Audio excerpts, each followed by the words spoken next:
તો કેમ છો મિત્રો? આજના વિડીયોમાં આપણે વાત કરશું હાઉસ પ્રોપર્ટીને લઈને.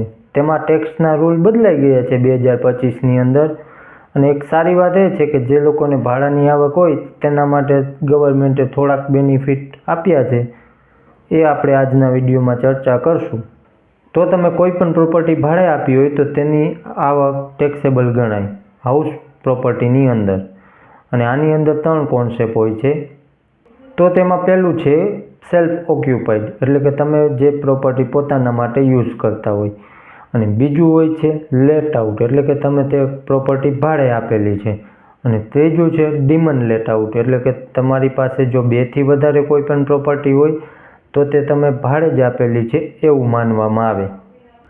પછી તેનું નોશનલ રેન્ટ નીકાળવામાં આવે, એટલે કે કાલ્પનિક ભાડું નક્કી કરવામાં આવે, અને તેમાં તમને 30%નું ડિડક્શન મળી જાય, ને બાકીની જે રકમ હોય તે ટેક્સેબલ કહેવાય.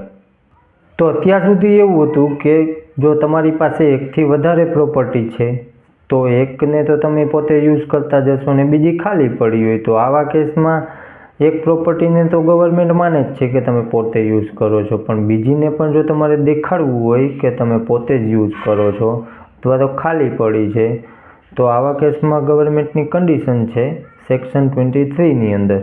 તો તે કન્ડિશન છે જ્યારે કોઈ પણ વ્યક્તિ પાસે 1થી વધારે પ્રોપર્ટી હોય, એટલે કે એની પાસે 2 પ્રોપર્ટી છે એ પોતાની યુઝ માટે છે, એવું ત્યારે જ માનવામાં આવશે કે જ્યારે તે વ્યક્તિ બીજે ક્યાંય નોકરી કરતો હોય અથવા તો બીજે ક્યાંય એનો બિઝનેસ હોય, તો આવા કેસમાં તેની પાસે 2 પ્રોપર્ટી છે એ પોતાના યુઝ માટે છે તેવું માનવામાં આવશે. હવે પોતાના યુઝ માટે માનવાથી શું છે કે એન્યુઅલ વેલ્યુ નીલ થઈ જાય, એટલે કે તમારે એમાં કોઈ પણ ટેક્સ આવે જ નહીં.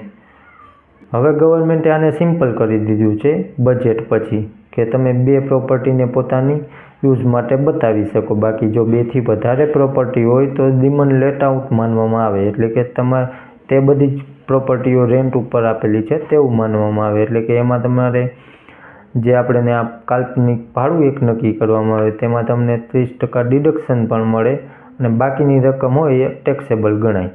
બીજો મિત્રો, ન્યૂ ટેક્સ રેજિમમાં એક બેનિફિટ મળી જાય છે કે તમે તમારી પ્રોપર્ટીને ભાડે આપી હોય અને જો તમારી હાઉસિંગ લોન કે કંઈ ચાલતું હોય તો તેના ઇન્ટરેસ્ટ ઉપર તમને ડિડક્શન મળી જાય છે, જેટલી તમારી રેન્ટની ઇન્કમ હોય તેટલું. તો મિત્રો, આ હતી આપણી આજની અપડેટ. વિડીયો સારો લાગ્યો હોય તો એક લાઇક કરી દેજો, ચેનલમાં ન હોય તો સબસ્ક્રાઈબ કરી દેજો, બાકી મોકલી દેજો તમારા મિત્રોને. ચાલો મળશું નેક્સ્ટ વિડીયોમાં.